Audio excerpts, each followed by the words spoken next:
So let's talk about empathy today. I know that in Turkish it's different and it's not really a Turkish word, so I looked up actually what empathy meant in English and like what the roots of it were, like where did it come from, and it comes from a Greek word actually, and the Greek word went into German, and then from German it came into English, and from English it's going into Turkish. Okay, so if we go back, we look at what it means in Greek, and it's like in feeling.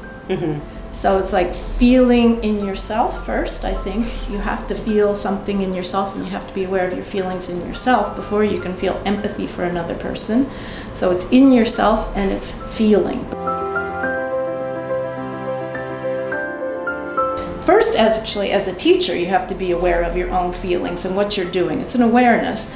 But we have to make our students aware of their own feelings. Yeah. And we have to have a vocabulary for that. So the students have to have a vocabulary for their feelings. There are lots of activities you can do about this and role playing, etc. you can do so that students are aware of their own feelings and can name their own feelings. Because unless you are aware of your own feelings, how can you be expected to know what another person's feeling if you can't know what you're feeling yourself? So that's the starting point, right? Yeah. So the teacher is always the role model for everything. Yeah. And in this, as in other things, the teacher is the role model. We have to be aware of our own feelings. We have to express our own feelings. And I found actually as a teacher, when I'm really angry at the class, if I say, I'm angry at you because da da da da da, or I'm disappointed da da da da da, or I'm happy da da da da, I mean, they really respond to that. Yeah. So that's like the starting point. We have to be aware and name our own feelings, and then we have to get the students to be able to name and be aware of their own feelings. To me, it's almost like the why of teaching and learning.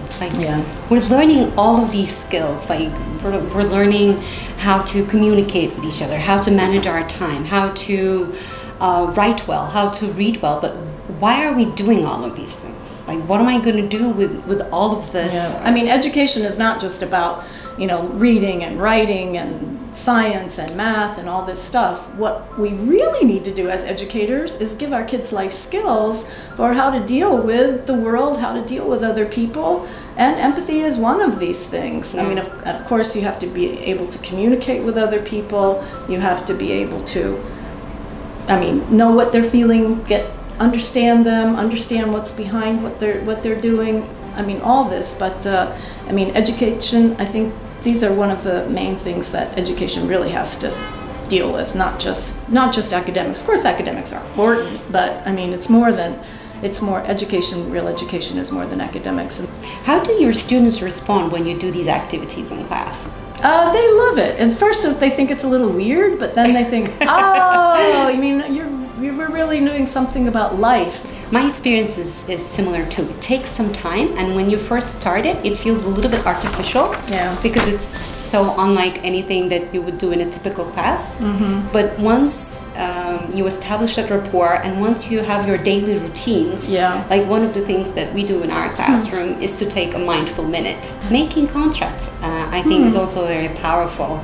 Like at the beginning of each school year, asking students what their expectations are, sharing your expectations, and what do you do if you experience a problem? Like, what kind of a contract will we agree on when we find ourselves in a difficult situation? To me, this will sound a little bit selfish, but the most exciting aspect of this adventure to me is to see where I am as a learner in regards to empathy. Empathy is like one of the most important things we can teach. Now, can you really teach empathy? You can create an environment that nurtures empathy. Mm-hmm. And I think it's essential for all people to have this